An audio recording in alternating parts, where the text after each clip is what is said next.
And a lot of purists would tell you it's absolutely the wrong thing to do. Not for me. I really enjoy it. Boy, that was a weird way to cut an onion. And there we have it. 5 quarts. How many ounces in a quart? 32. I have a little dog friend at my side. It must really be smelling good. Hello. Welcome to my kitchen.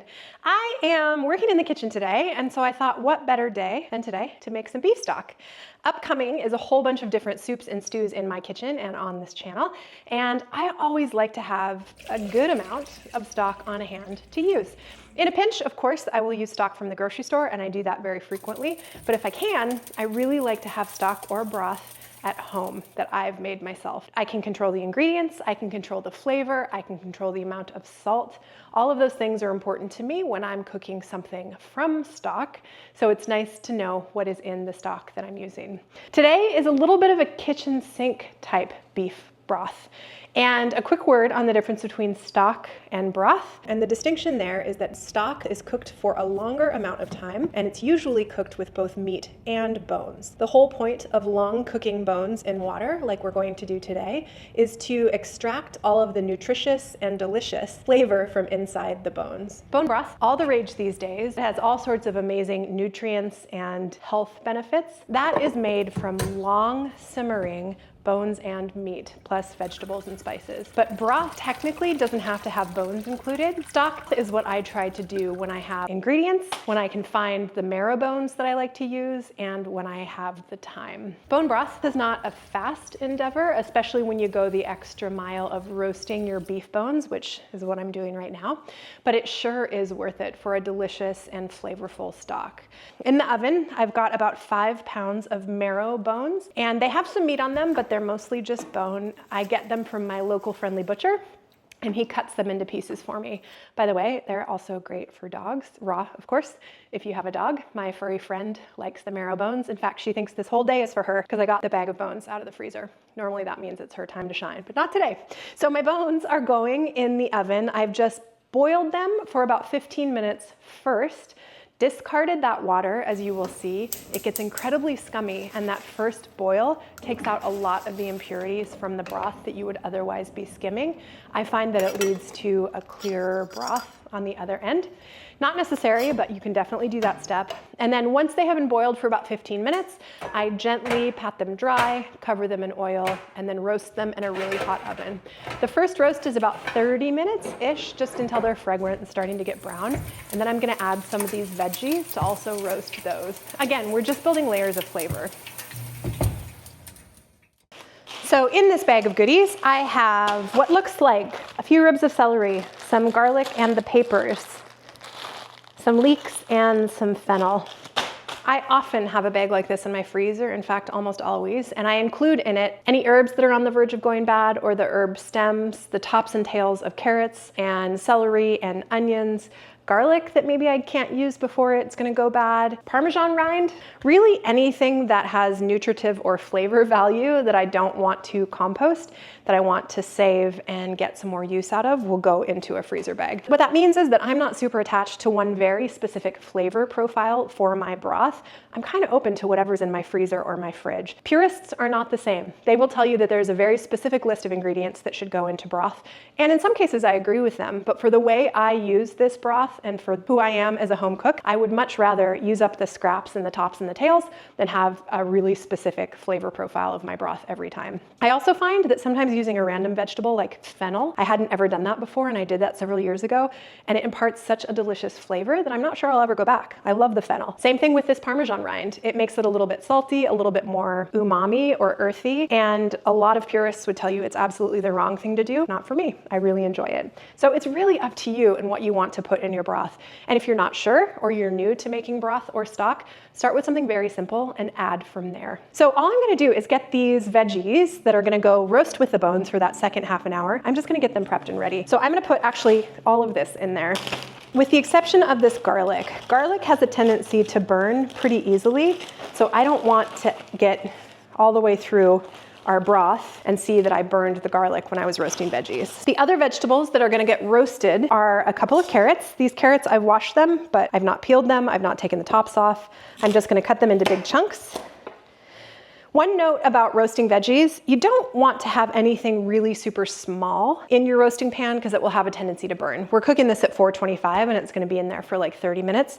So keep your chunks a little bit bigger. This is parsley stems that I used for a different recipe today, and I'm actually going to keep these and put them in when we make the stock, so they'll go in with the garlic, but they're not going to get roasted in the oven. Same with this thyme. Oh boy, is this thyme sad. This is the last of my thyme in my planter outside. It's okay, some of it's a little crispy, crunchy, but I'm just going to add exactly as it is, but again, to the water and not to the roasting pan. Parmesan also goes in with the stock. Onion, I am gonna roast this onion. I'm gonna cut it into 8 pieces or so. Boy, that was a weird way to cut an onion. And leave the skins on. They'll give a nice flavor, and there's no reason to pull them out because we're gonna strain all of this out before we serve the broth anyway.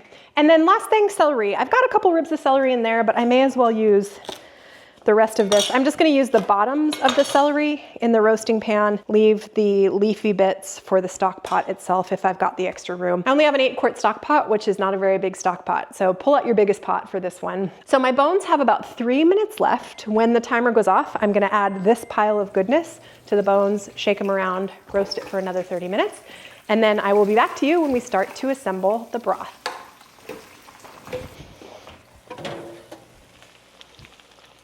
Looking good. At this point, we're gonna transfer all of this into your largest stock pot and include a couple of other things that I have here on my bench. There's an option to deglaze the pan with water and scrape up all of the brown bits. We'll see if I have any. This roasting pan tends not to get super brown bits on the bottom. I think it's non-stick, which is kind of a bummer because there's a ton of flavor in those brown bits. So what I like to do is take the bones out first. Yeah, not many brown bits. I think I can get them just with a spatula. But if you had a roasting pan that created a lot more brown bits, scrape them off. Use water, heat the water up in the pan, and get those bits, because that's where a lot of the really good flavor is. I have a little dog friend at my side. It must really be smelling good. The remaining things on my bench are mostly aromatics and for flavor. The really sad thyme that I harvested from my garden, that's going in. Parsley, and it looks like I've got some celery here still. That's going in. These are parsley stems, by the way, a couple of leaves. More celery. The garlic that was in my freezer, this looks like it's about a whole head of garlic that I've just halved. I'm including the skins. The papers just go right in as well. Rind of Parmesan. Now this can either be a big gloopy mess at the end if it's a actual rind of Parmesan. If it's not a high quality rind, it might just completely meld into your soup. You won't taste Parmesan with this amount of Parmesan, though Parmesan broth is a thing that you can make, but you won't taste a Parmesan flavor. It just adds some umami or like earthiness and saltiness in the background. An important note on salt. I'm not adding any salt to this broth whatsoever. I leave it unsalted. I do that for 2 different reasons. First, you never really know what's gonna happen with salt when you cook it for a really long time. Could get super concentrated, or it could just completely fade away into the background. I don't like to take that chance with a broth that I'm investing so much time and frankly money into. The second reason is I really like to be able to control the level of my salt in my end dishes. So when I make a dish, I'll know that this is unsalted bone broth, and I can just add salt accordingly at the end. I am making several soups this week with this broth. I'll show you each of those. And so in each of those, I'm gonna control the level of salt a little bit differently. Okay, the last aromatics are about 4 bay leaves. It's the old mystery of the bay leaf. Do they actually do anything, or are they just like good luck? I don't know. I can never taste bay in anything, but worth adding them in. That's what all these people much smarter than me say to do. And then I have like, I don't know, 10 peppercorns or so. You can add less, you can add more, you can skip this step. I like to add some peppercorns. The last thing on the bench is apple cider vinegar. This actually does serve more of a chemical purpose, whereas everything else is kind of aromatics and building flavor.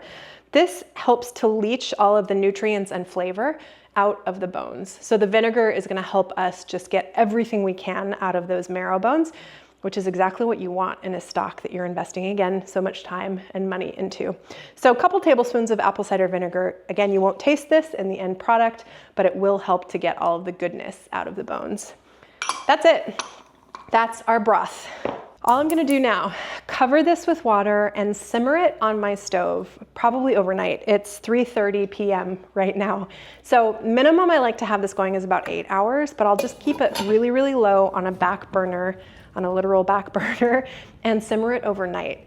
I'll probably turn it off in the morning, cool it down relatively quickly just so that no bacteria has a chance to grow.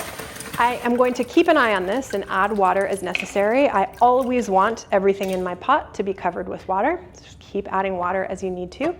And if you see any scum, or like what I showed you earlier, the foamy bits that came off of the top of that first boil, if you see any of that, you sure can take a spoon and just kind of gently slide underneath it and discard that. There shouldn't be a ton of scum in this broth since we parboiled the bones, but there might be. So we'll see. I'll keep you posted on that whole journey. But for now, I'll see you in like 18 hours. It's the next day and we have a beautiful pot of bone broth. So this pot of bone broth was on the stove simmering over the lowest heat possible on one of my small burners overnight. It went for like 16, 17, 18 hours from yesterday afternoon until this morning. I really didn't touch it. I added more water right before I went to bed, gave it a stir, made sure it was on low on one of my small burners, just kind of barely simmering away. And when I woke up this morning, I decanted the stock. I sandwiched a piece of cheesecloth between two fine mesh sieves because at that point the broth was still really hot. I didn't want to be accountable for holding onto a cheesecloth and making sure that it didn't crumple in on itself. So the sandwich action really keeps the cheesecloth in place. If you don't have that many strainers, you can just use a regular colander. You can wait until some of the sediment settles at the bottom of your broth after it's cool.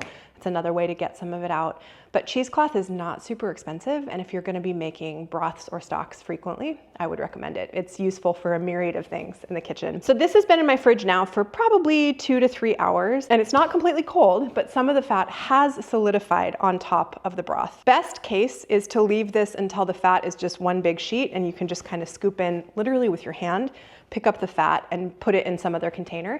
You can save that fat for some other cooking purpose if you like. It's delicious and super flavorful, works really well. But I wanted to show you what it looks like when the fat has not fully solidified. There's a few different ways to get it out, but what I like to do at this point, take a couple 32-ounce containers and prep them to pour some of the stock into.